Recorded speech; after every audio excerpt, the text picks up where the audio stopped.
Oke, teman-teman, balik lagi nih ke channelku. Kali ini kita akan membahas mengenai Yogyakarta. Kita membahas sesuatu yang lebih mendalam kali. Jogja itu kota kecil yang ada di Jawa Tengah, yang berarti nyaman ya.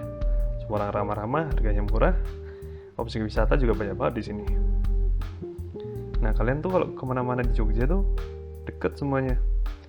Mau ke Indomaret 100 meter, cari bubur 200 meter, ke pasar 250 meter gitu-gitu.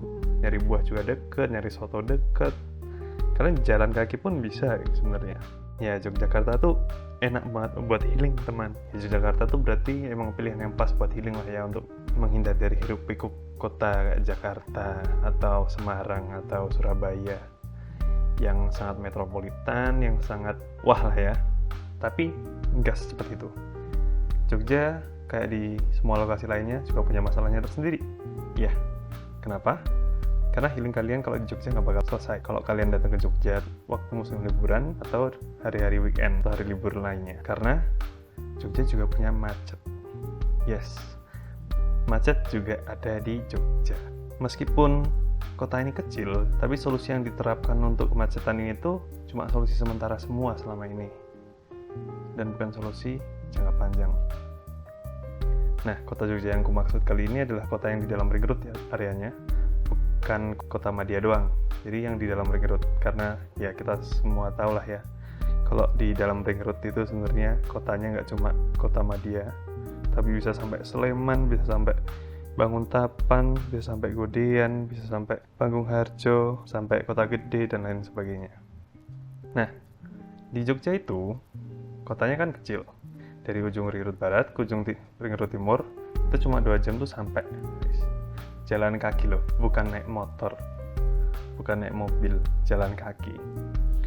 Tapi tetap aja masyarakatnya menggunakan transportasi pribadi, mau dari kelas paling tinggi sampai kelas paling bawah. Jadi dari yang top itu, yang ada di puncak itu, yang kaya raya, sampai yang paling miskin itu semuanya pakai kendaraan pribadi. Bedanya ya kelas kendaraannya aja. Kalau yang kaya bisa pakai mobil mewah gitu ya. Tapi kalau yang miskin ya paling motor yang sudah tua-tua gitu ya. Itu padahal kendaraan bermotor inilah yang menyebabkan kemacetan di Jogja sebenarnya. Dan tidak hanya itu juga, ada masalah-masalah lain yang dihadapi karena kendaraan bermotor ini.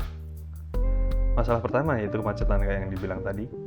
Masalah kedua adalah polusi udara. Dan yang ketiga adalah polusi suara.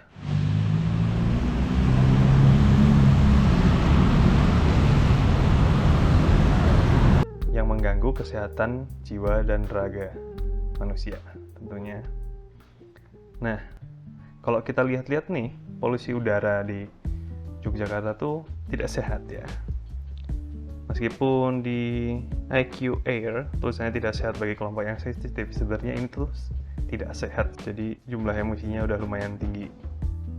Nah, 75% penyebab emisi yang ada di Yogyakarta itu adalah kendaraan-kendaraan bermotor pribadi tadi. Bahkan kalau dihitung, jumlah pengeluaran emisi transportasi umum kayak angkot, bus kota, sama bus akap, kalau digabung tiga itu tuh masih lebih rendah emisi karbonnya daripada emisi motor atau emisi mobil doang. Jadi apa solusi yang bisa kita implementasikan nih secara permanen dan berkelanjutan untuk Jogja yang kita cintai ini? Dan solusi apa yang sebenarnya rakyat bisa lakukan? Karena kita tahu kita nggak bisa ngatur orang-orang, kita bukan pemerintah yang bisa membuat peraturan daerah. Kita secara aktif bisa lakukan untuk meningkatkan kualitas hidup di Yogyakarta. Jawabannya sih sederhana, tapi implementasinya kurasa agak sulit, yaitu moda transportasi berkelanjutan. Karena kita nggak bisa buat peraturan, yang kita bisa lakukan yaitu mengubah perilaku kita sendiri. Nah, apa itu moda transportasi berkelanjutan?